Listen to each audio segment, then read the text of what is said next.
بسم اللہ الرحمن الرحیم۔ شروع اللہ کے بابرکت نام سے جو بڑا مہربان اور نہایت رحم کرنے والا ہے۔ یاجوج ماجوج کون ہے اور اس وقت کہاں ہے؟ آج ہم آپ کو یاجوج ماجوج کی قوم کے بارے میں بتائیں گے۔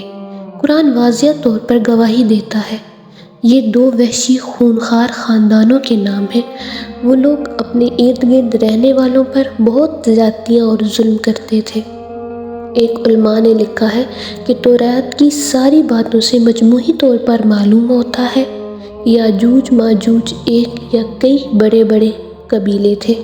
یہ شمالی ایشیا کے دور دراز علاقوں میں رہتے تھے۔ یہ جنگجو اور ڈاکو قسم کے لوگ تھے۔ تاریخ کے بہت سے دلائل کے مطابق زمین کے شمالی مغرب کے اطراف میں گزشتہ زمانوں میں انسانوں کا گویا جوش مارتا ہوا چشمہ تھا۔ یہاں کے لوگوں کی آبادی بڑی تیزی سے پھیلتی اور پھولتی تھی۔ آبادی زیادہ ہونے پر یہ لوگ مشرق کی سمت یا نیچے جنوب کی جانب چلے جاتے تھے۔ یہ سیل رواں کی طرح ان علاقوں میں پھیل جاتے تھے، پھر تاریخاً وہاں سکونت اختیار کر لیتے تھے۔ تاریخ کے مطابق سیلاب کی مانند ان قوموں کے اٹھنے کے مختلف دور گزرے ہیں۔ علامہ الوسی رحمۃ اللہ علیہ کا کلام روح معانی میں ہے کہ یاجوج ماجوج کون ہیں؟ لوگوں نے ان میں کلام کیا کہ یاجوج ماجوج کون لوگ ہیں۔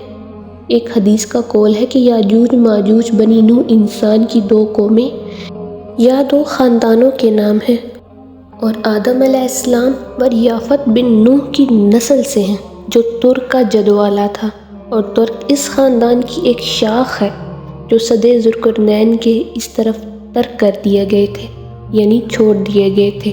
گویا یہ لفظ ترک مترک سے مشتق ہے اور یہ لوگ کافر ہیں اور دوزخی ہیں، اور اتنے زیادہ اور بے شمار ہیں کہ ان میں اور اہل بیشت میں وہ نسبت ہے جو 1 اور 1000 میں ہے۔ مل سابق الحلقہ میں جس قدر افراد دوزخ میں جائیں گے، ان تمام کے مقابلہ میں اکثریت یاجوج ماجوج کی ہوگی۔ بخاری کی احادیث میں ہے کہ اللہ تعالیٰ قیامت کے دن حضرت آدم علیہ السلام کو حکم دیں گے کہ اپنی اولاد سے دوزخ کا لشکر الگ کر دیجیے۔ عرض ہوگا کس قدر؟ ارشاد ہوگا ہر 1000 سے 1 کم 1000۔ اور بعض علماء یہ کہتے ہیں کہ یاجوج ماجوج آدم کی اولاد سے تو ہیں مگر حوا کے پیٹ سے نہیں، گویا وہ عام آدمیوں کے معز باب شریک بھائی ہیں۔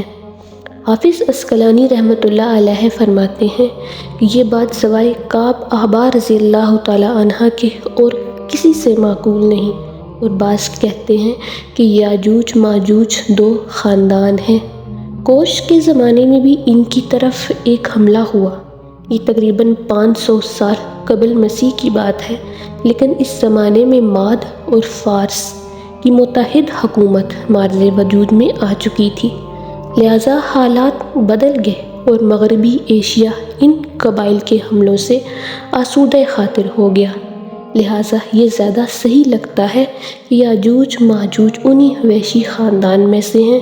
جب کوش ان علاقوں کی طرف گئے اور لوگوں نے درخواست کی کہ انہیں ان خاندانوں کے حملے سے بچایا جائے، لہٰذا اس نے وہ مشہور دیوار تعمیر کروائی جسے دیوار ذوالقرنین کہتے ہیں۔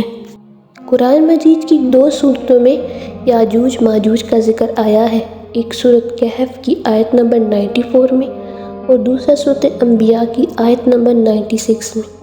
ان میں ایک حملہ ان وحشی قبائل نے 4 صدی عیسوی میں کیا تھا۔ اس حملے میں روم کا شاہی خاک میں مل گیا۔ ایک اور دور کے جو ان کے حملوں کا تقریباً آخری دور شمار ہوتا ہے، وہ 12ویں صدی ہجری میں خان کیسر پرستی میں ہوا۔ انہوں نے مسلمان اور عرب ممالک پر حملہ کیا اور ان حملے میں بغداد سمیت بہت سے شہر تباہ و برباد ہو گئے۔ بذریعہ وحی کہا گیا کہ چاہے تو عذاب کرے یا چاہے تو چھوڑ دے۔ اس لیے ذوالقرنین بادشاہ بھی تھے اور نبی بھی تھے۔ سلمان بھی بادشاہ بھی تھے اور نبی بھی تھے۔ سلمان نے یاجوج ماجوج کی قوم سے بچاؤ کے لیے بنائی جانے والی دیوار کا کوئی معاوضہ لینے سے یہ کہہ کر انکار کر دیا ان کے پاس اللہ کا دیا سب کچھ ہے، ان میں بے شمار تانبا وغیرہ شامل ہے، بہت بڑے کوہار بھی۔ یہی چیزیں دوسری جگہوں پر حضرت سلیمان پاس بتائی گئی ہیں۔